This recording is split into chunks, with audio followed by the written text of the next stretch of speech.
आया तुझे दर ते बीठो आया खजियन जो पियो बाग निहारे एक इसरार हवा में आए जंहिंजे पोयां सिज लहे थो पखी ॼणत पिरोलियूं आहिनि आखे रंजो पंध परे आ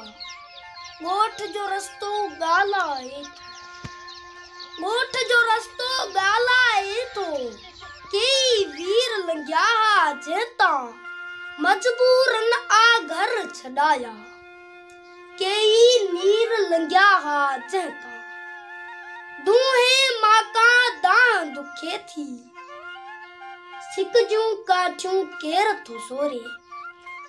दूहे माका दां दुखे थी सिक जूं काठियूं केर थो सोरे बाहि बिरु जी भड़का ॾे थी यकता रंजी तंद तपे थी वैरागी वरलाप वरन था मन मन में को मींह वसे थो आउन में के घाव लुछन था साह जो घोड़ो सहके पियो थो साह जो घोड़ो सहके पियो थो विज विराका पंध पुछे थो उतर तुंहिंजो अंत लहण लए केॾी आतर वेला आहे सारियनि माथो ओबर उबरे गर्मी थाधल गोटे पए थी गर्मी थाधल गोटे पए थी तो में हिकिड़ो सचल आहे तो में हिकिड़ो सचल आहे तो में बेदल बेकस आहे सांझी जो थो शंख वॼे आई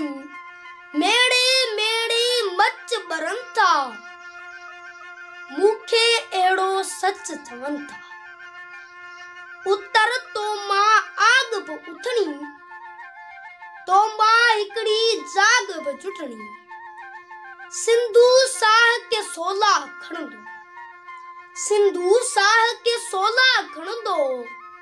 मिट्टी सोन सरीखी थींदी तो मां हिकिड़ो नाचू ईंदो तो मां हिकिड़ो नाचू ईंदो छेरूं पाए छम छम नचंदो तो मां हिकिड़ो नाचू ईंदो छेरूं पाए छम छम नचंदो हर घिंगरू खे पंहिंजी ॿोली जीवन हिकिड़ी ॾिठ पिरोली तेंजी भञणी तो में आहे तेंजी भञणी तो में आहे सेवाणी सरकार चवे थो बाट में लाट बरणी आहे सेवाणी सरकार चवे थो